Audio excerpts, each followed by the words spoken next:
This book is called CBT and it's written by Elaine Ilion Foreman and Claire Pollard and published by Icon.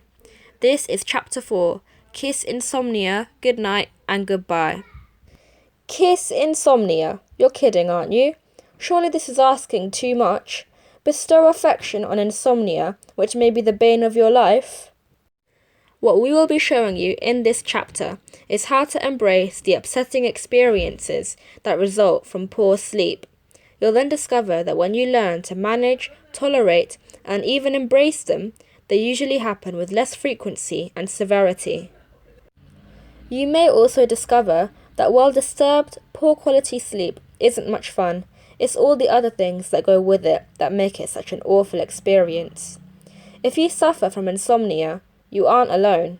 It affects around 1/3 of the UK and US populations who have difficulty falling and staying asleep, wake up early in the morning, or wake up feeling unrefreshed despite having slept.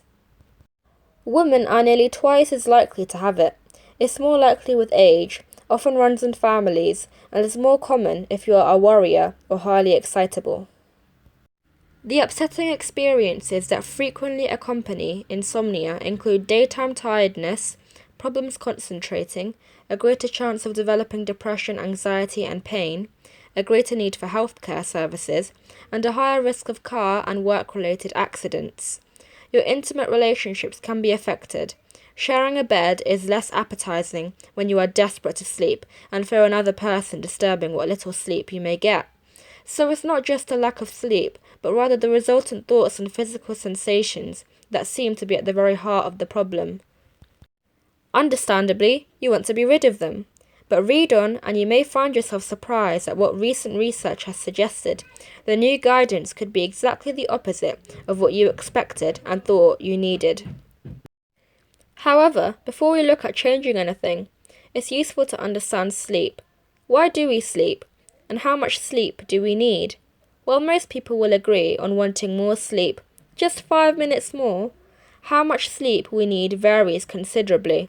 Some adults thrive on 5 hours a night. Others say they need 8 hours sleep.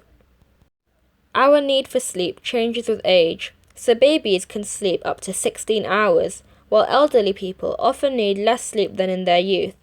We sleep in cycles of different depths and types of sleep, of around 90 minutes per cycle.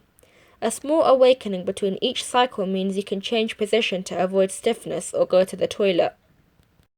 Normally, we average 4 to 5 cycles a night. Frequent awakenings improved our chances of survival in years gone by, as we could check for dangers like wild animals or warring tribes. In today's world, we need to train our brains that it's safe to go back to sleep after each cycle. For those with insomnia, normal waking between cycles can bring scary thoughts about the consequences of not sleeping, as well as anxiety and frustration, which can make you struggle to get back to sleep. The process of struggling feels like fighting a danger, which makes you wide awake. About 50% of our sleep is light sleep, which feels like dozing. If woken during light sleep, people often believe they haven't been sleeping. Deep sleep happens usually in the first 2 cycles and accounts for around 20% of your sleep. This is when your body grows and repairs itself. Waking during this period, in the day or night, you'll probably feel confused and disorientated as you've been in such a deep sleep. In the late night and very early morning, you have the longest period of REM, rapid eye movement sleep, which constitutes around 30% of total sleep. Your brain is very active during this phase, laying down memory, going through emotions, and dreaming. Waking from this stage can also mean feeling tired and unrefreshed. Falling asleep depends partly on something called the sleep drive. The longer you're awake, the greater the need or drive for sleep. So you need to be awake for around 16 to 17 hours, e.g. 7 a.m. to 11 p.m, to create enough drive to achieve 7 to 8 hours of sleep. It's easy to mess up the pattern, for instance falling asleep in front of the TV instead of going to bed, trying to catch up sleep by staying longer in bed in the morning, or taking lengthy naps. Then, when you do go to bed, you're often tired but can't sleep as the sleep drive hasn't built up to a sufficiently high level. Tired, frustrated, angry and worried, all these emotions trigger a feeling of being in danger and further feed wakefulness. They're the stuff that insomnia thrives upon. Likewise, a good lie-in on a Sunday morning can weaken your sleep drive for Sunday night. Add to this Sunday night worries about not performing well and looking terrible at work on Monday, and you have the recipe for starting next week's insomnia. Understanding your sleep worries. It can be useful to determine how severe your insomnia is now, and then, when you've put the therapy into practice for about 6 weeks, you can rate yourself again to see what improvement you've made. The following questionnaire can also highlight the areas that are particularly troublesome for you. It covers the 5 steps developed by Dr. Guy Meadows, a leading sleep physiologist, and his colleagues at the Sleep School in London. Using the questionnaire, rate yourself on how true each statement is for you, with 0 meaning never, 1 sometimes, 2 frequently, and 3 always. Step 1. Discover. I struggle to control the quality of my sleep. 0, 1, 2, or 3. I keep trying different things, but nothing works in the long term. 0, 1, 2, or 3. I don't understand why the things I use to help me get to sleep don't work. 0, 1, 2, or 3. Step 2. Accept. I dwell on past poor quality sleep or worry about future sleep and find it hard to switch off my racing mind at night. 0, 1, 2, or 3. I jump from one topic to another and struggle to maintain my focus and concentration in the day. 0, 1, 2, or 3. I just can't concentrate on how I'm feeling, on my thoughts, and on how my body is reacting. 0, 1, 2, or 3. Step 3. Welcome. I have negative thoughts about how poor sleep affects my life and I struggle to get rid of them. 0, 1, 2, or 3. I experience strong emotions like anxiety and sensations such as knots in my tummy when trying to sleep, or the day after a bad night, and I can't control them. 0, 1, 2, or 3. I find it hard to resist unhelpful urges when trying to get to sleep, like watching TV. 0, 1, 2, or 3. Step 4. Build. I change my sleeping pattern to control my sleep, such as having a long wind down, going to bed early or late, lying in or taking long naps during the day, sleeping alone, or getting out of bed at night. 0, 1, 2, or 3. I need my bedroom environment to be perfect, e.g. light, temperature, noise, silence. Otherwise, I won't sleep. 0, 1, 2, or 3. I change my lifestyle, e.g. altering my diet or not socializing in the evening, in order to get myself to sleep. 0, 1, 2, or 3. Step 5. Live. I can't fully get on with my life until my insomnia has gone. 0, 1, 2, or 3. I feel that insomnia impacts my daily life negatively, affecting my relationships, energy, work, and health. 0, 1, 2, or 3. I always worry that my insomnia will return and that I might have it forever, even when my sleep has improved. 0, 1, 2, or 3. Write down your total score and today's date. Now let's take a closer look at those worries. If you are reading this book in chapter order, you will now understand a lot about what anxiety is, where it comes from, the forms it takes, and what you can do about it. Chapter 3. While the first edition of this book described the more traditional CBT treatment for insomnia, recent research by Meadows and his colleagues suggests an exciting new angle. They found fascinating parallels between the way we respond to anxiety and to insomnia, and as a result proposed basing treatment on ACT, acceptance and commitment therapy, developed by Stephen Hayes, Kelly Wilson, and Kirk Strosahl. This therapy, they suggest, is likely to be even more effective than the traditional CBT model. Look at the diagram of how CBT understands anxiety, page 21. Replace those worries, anxious thoughts with all your fears of the consequences of not sleeping that night. Poor work performance, looking terrible, harming your health, no energy, and so on. Pretty heavy stuff. It's no wonder your body and mind respond to those as if they were imminent dangers. These thoughts then invite their friends, related thoughts, past memories, and catastrophic predictions about the future. Your body's arousal starts climbing the scale, meaning considerable distress and discomfort, and you're in that vicious circle of worries, feeding symptoms, feeding worries. And as you go round and round, sleep recedes ever further.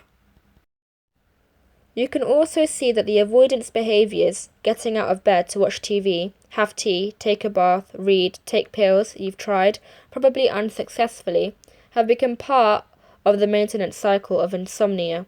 They inadvertently feed your worries and your struggle to sleep, and your attempted cures become the things that are actually keeping you awake. The research suggests that you have choices when it comes to treating insomnia and responding to what is going on in your mind and body. You can take new, different, even fun and playful options. Instead of the traditional guidance, finding 3 arguments against a thought telling you that you will come to harm, then trying to think about something else so as to leave behind those thoughts and emotions, ACT puts forward the idea that you engage with your worries. Have a look at Chapter 6 on depression. In the section Thinking About Thinking, page 142, we describe how you can choose to buy into your thoughts, believe, and even feed them, or how you can choose not even to argue, but rather to see them as thoughts, not facts, and use a mindfulness approach to distance yourself from them. Try out the exercises on page 143-4. Bet you didn't try it. Go on, do have a go. Did that feel useful? And did it give you a bit of a break from your worries? Mindfulness. Mindfulness is a key component of ACT and is based on the idea that we need to concentrate more time and focus on the present. The present moment, where we are right now, is usually not an unpleasant place to be. However, minds often go into problem-solving mode, wanting to fix things and trying thereby to prevent problems. Your brain often attempts to anticipate what could go wrong, in the hope of finding solutions in advance, or to dwell on the past and all the things that did go wrong, searching for ways to stop repeating this in the future. This can be very helpful for certain types of problems where you can learn from mistakes you made or can plan ahead. However, this mental activity takes a huge amount of energy, time, and anxiety. If you're beating yourself up about past events you can't change or anticipating catastrophes, most of which will never arise, then you're wasting all that energy and getting unnecessarily anxious. This applies to your thinking during both night and day. The most recent research suggests that good sleepers do nothing to sleep well. They just get on with their normal lives, and at their chosen bedtime, go to bed and sleep. But insomnia sufferers frequently spend considerable mental activity thinking about their past and future sleeping difficulties, desperately seeking remedies to fix the problem. Practicing mindfulness during both the day and evening lets you develop a detachment from your worries churning through your mind. There are many simple, effective mindfulness exercises for you to try out. Often one is more helpful than another. Some people think in pictures, others largely in words, so have a go at several of the exercises below and see which best suit you. If you practice them during the day, away from the extra pressures of lying awake fighting to get to sleep, something you can now see is probably doomed to failure, you are likely to develop the skill of being mindful. You can then put the exercises into practice when you're lying in bed, becoming aware of your thinking and your environment, and just noticing them, as well as becoming aware of your senses, your breathing, and the feelings in your body. You can then lie quietly at rest, observing yourself and feeling detached from what your body and mind are doing. Mindfulness is not about trying to get you to sleep. Instead, what it does is create a different mental state, one in which sleep becomes more likely. Before we go through some of the exercises, be aware that your mind may try to interrupt you. Perhaps it will try to belittle the exercises.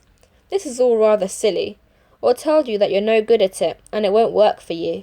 Or perhaps your mind will try to make you think about what's going to happen tomorrow. That will probably go wrong. Or what didn't work yesterday. Whatever interruptions your mind comes up with, see if you can notice the thought, tell yourself that it's an interesting thought, and then slowly bring your mind back to what you are focusing upon. When it wanders off again, just repeat the process and keep bringing your mind back to your point of focus. Here are a few mindful exercises. Have a go during the day. Even 3 minutes in the morning and 3 in the evening can start to make a difference. Some can also be practiced when you go to bed at night. You may be surprised by how much fun they can be. Mindful listening. Find a private spot where you won't be disturbed. It need only be for 5 to 10 minutes. Now close your eyes and concentrate on the sounds around you that are loudest. Listen harder and discover quieter sounds further away. Really pay attention. Now start using your imagination. Try to imagine you are hearing sounds like the rumble of public transport, conversations murmured in the distance, birds and beasts in faraway places, even other continents, anything at all you want to listen to. When your allotted time is up, perhaps setting an alarm for those few minutes, gently return to the present and off you go with your daily life. Mindful looking. This probably isn't one to try out in bed in a dark room. Go back to that private spot or find a new one. It just needs to be somewhere no one will bother you for a short while. Look around you. What catches your eye? Looking at whatever object or creature you have spotted, really focus on the colours, shape, size and shadows, everything about it. Then start to scan the rest of your environment, paying close attention to everything, one bit at a time. Try to create a photographic memory of it, accurate in all the details. Time's up, back to your busy life, but hold on to the peaceful feelings. Mindful living. Whatever it is you are doing, really notice everything about the activity. Whether it's walking, sitting, eating, or lying down, focus on all the physical sensations, sights, sounds, the temperature, in as much detail as you possibly can. You'll probably find that things feel so much more real and vibrant when you do this. Mindful resting. This is particularly useful for those previously long, sleepless nights. Start by reminding yourself, again, that mindfulness is not about trying to get to sleep. You are telling your body and mind that you are willing to experience the discomfort associated with not sleeping. If sleep creeps up on you, that's fine, but the aim here is to explore the mindful resting experience. Comment to yourself on your physical sensations. For instance, I can feel my heart beating really fast. There are butterflies in my tummy. By doing this, you're accepting what your body is doing without either judging it, this is bad for me, or trying to change it, e.g. with relaxation exercises or medication. Notice your feelings and your thoughts. Just observing them enables you to detach yourself from the struggle of forcing sleep to come. Remember that the harder you chase sleep, the faster it runs. If you fight it, it fights back, and you are the loser because your body releases adrenaline to make your reaction stronger, meaning you become even more alert and aroused and less likely to fall asleep. By choosing to be still and gently notice whatever arises, you're telling your brain that sleeplessness is no longer a threat. You're also saving loads of valuable energy, which will make an enormous difference to how you feel tomorrow. Mindful resting can sound pretty daunting. It takes courage to put down your weapons, your bag of tricks that you believed you acquired, and to face everything while you lie in bed feeling scared and defenseless. But just like those anxiety symptoms in the last chapter, when you do face your fears, they so often turn out to be not nearly as terrible as you had anticipated. Remember that client who faced their fears and found out the ferocious lion was really only a pussycat? Now let's look in more detail at those pesky thoughts. Putting ACT into practice. Your first step is about acceptance. Your mind is coming up with certain thoughts, and try as you might, you cannot stop, let alone prevent this. Of course you'd like to be rid of them, but they're refusing to leave you alone, so ACT asks you to accept them. Most of us don't want the unwelcome, upsetting thoughts, and when therapists talk about acceptance, it can easily be confused with resigning yourself to never being free of the thoughts, and with no hope of the future being any different. But this is certainly not what ACT proposes. If you experience an unwanted thought whether during the day or when lying in bed at night, the suggestion is that you notice it using your newfound mindfulness and then actually welcome it. Acceptance involves choosing to do nothing to try to get rid of thoughts. It's a positive act whereby you purposely choose to do nothing because this is the most helpful course of action and the best way to solve the problem at this particular time. Rather than trying to stop thinking the thoughts, you might start to label the different types of thoughts. WW are work worries, HA are health anxieties, AP are worries about your experiences, OP are about other people, and so forth. So you may think something like, what's this spot on my arm? Skin cancer? That's a HA thought. Or perhaps, that person was horrible to me today. They don't like me, but nobody really likes me. Hey, there's a new OP I haven't had before. Welcome to the club. Playing with your thoughts allows you to detach and distance yourself from them, rather than buying into them and taking them as truths. It means that you can watch your mind with interest, particularly when you are lying in bed at night, and wait to see the latest and most original thoughts your mind can produce, or even welcome old friends. There's 2 APs, 1 HA, and no WWs so far. Another playful way of managing thoughts is to notice which thought you are having most strongly. Perhaps it is, there's no sleep for me. You then start to sing the thought to a familiar tune. This can make you feel very differently towards the thought, and can even make you smile, not something you would have ever expected. Summary. We're halfway through the chapter, so it feels like a good time to summarize what we've covered so far. Do nothing. Stop struggling against your sleep issues. Let go of trying to sleep. Lying peacefully is just fine, and far preferable to battling. Watch and observe your thoughts and feelings without judgment. Become more mindful and live in the now. Welcome and play with your worries and fears. And look at what's still to come. Decide on your new sleeping pattern. Stay in bed all night, enjoying the benefits of resting at night. Become a normal sleeper. Keep your good sleep on track, and don't let setbacks derail it. Your sleep pattern. Choosing what suits you. Has there ever been a period in your life when you slept well and felt refreshed on waking? If so, try to answer the following questions about that period. How many hours a night did you average then? The norm is between 4 and 10 hours. What time did you tend to go to bed? When did you generally get up, and did you get up with or without an alarm? What sorts of activities did you do or even decide not to do just before bedtime?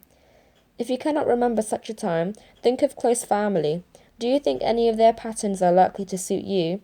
It's important to remember that a normal good night's sleep does not consist of a solid, unbroken 8 hours for anyone.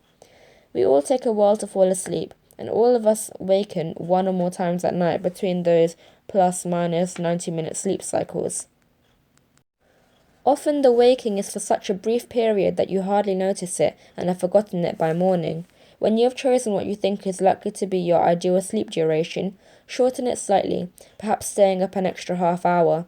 This gentle sleep restriction can mean you spend slightly less time lying in bed awake, and so sleep more deeply and have more energy the following day. Keep to this pattern for a few weeks, varying it by not more than half an hour where possible. Of course, exceptions will arise like celebrations or deadlines, but try to keep to your chosen regular pattern. Then, after a few weeks, show yourself you can be flexible by either adding to or restricting the time chosen. Repeat this cycle of a regular pattern followed by additions or restrictions every few weeks. Stick to it.